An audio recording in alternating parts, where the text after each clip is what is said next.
Cordial bonjour. Je suis Priscilla Desjardins de la Forêt et vous êtes sur Belle en Bulle, une chaîne dédiée au manga de façon toute personnelle. Bienvenue au nouveau. Confronté au changement amené par la nouveauté, on cherche naturellement des repères, tels des points d'ancrage pour ne pas se sentir partir à la dérive. Ou au contraire, on s'y jette allègrement. Plongeons dans la citadelle insaisissable de Kowloon.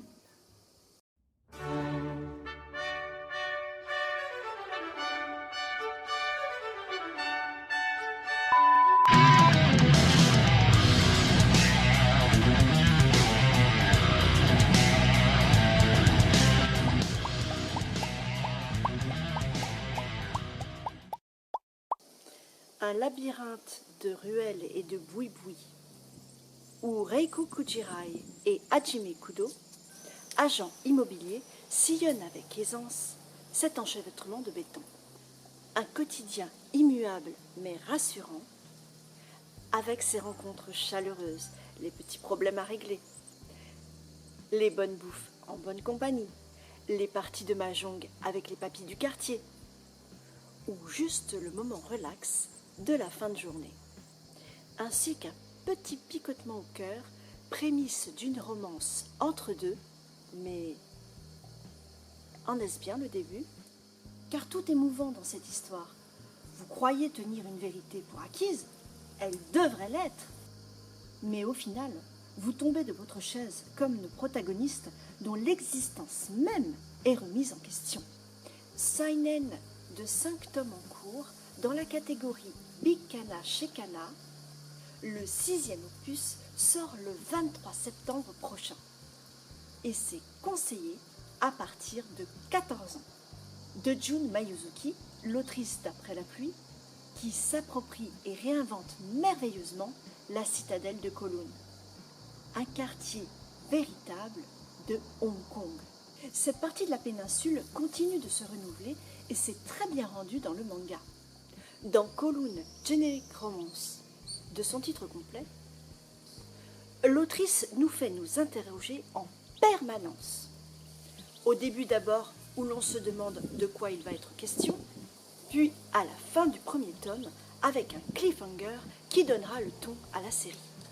Jun Mayuzuki pose les bonnes questions sur le temps qui passe, la nostalgie palpable versus la modernité diabolisée, la quintessence du bonheur qui peut se dérober. Elle nous propose une certaine philosophie de la vie. Ce n'est pas qu'une simple romance entre deux adultes, l'une rigoureuse mais langoureuse, et l'autre un peu velléitaire, bordélique et dilettante. Le tempo est lent et insinueux. Il y a une claire référence au cinéma d'auteur asiatique, en particulier dans le film In the Mood for Love de Wong Kar-wai. L'ambiance est mélancolique, à la limite entre l'oppression et le bien-être. La citadelle et ses néons lumineux est un personnage à part entière. Le cadre semble se situer hors du temps, à Hong Kong de cartes postales, face à Generic Terra, le nouvel Eldorado qui plane au-dessus, telle une menace non formulée. Promu par un consortium qui investit tous les domaines du quotidien de l'alimentation à la santé, semble pousser les habitants à abandonner ce vieux sanctuaire miséreux.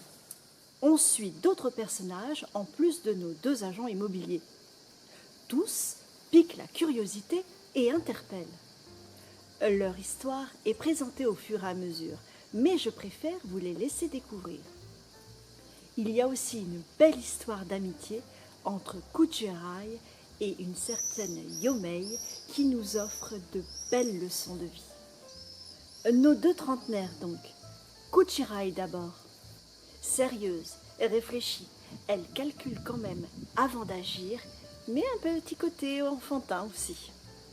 Elle aime les gadgets et les plats à la mode. Contrairement à Hajime, elle accueille volontiers le changement apporté par Generic Terra. D'aucuns critiquent son hypersexualisation. Moi, je trouve que l'autrice la sublime, tout en détournant parfois une situation pour mettre en valeur les courbes de son héroïne. Hajime Kudo donne l'impression d'être un gentil loser avec le cœur sur la main, bien que très attaché à son environnement, allergique au changement et à ce que représente la verrue volante située au-dessus de sa tête. Il est un coup ronchon et taciturne, un coup farceur comme une tête à claque. Mais quand il s'agit de faire découvrir les pépites qui ponctuent la citadelle, il est aux anges. Il peut même se révéler inquiétant. Nos deux héros, tantôt se chamaillent, tantôt prennent soin de l'autre, tantôt éprouvent une défiance mutuelle.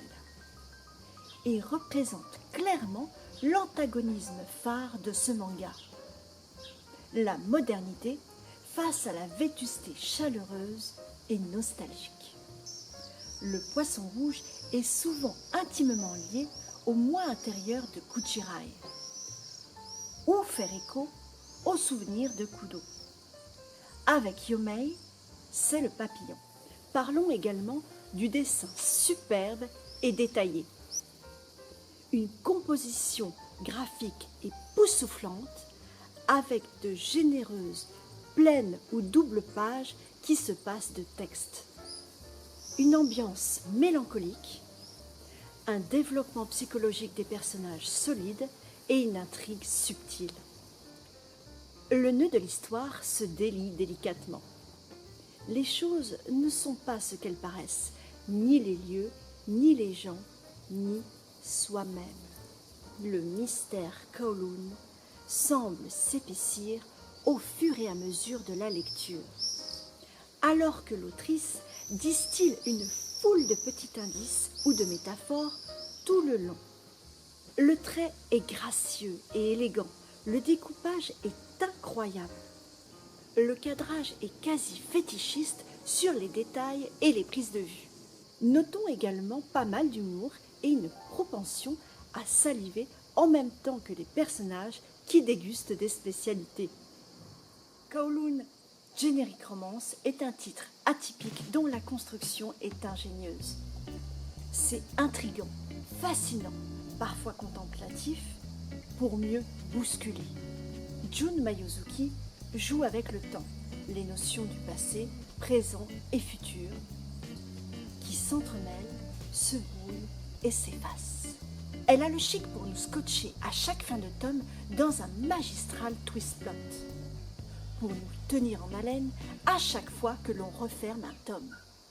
Merci de me suivre et d'apprécier mon travail, ça me donne l'énergie pour vous offrir d'autres belles découvertes.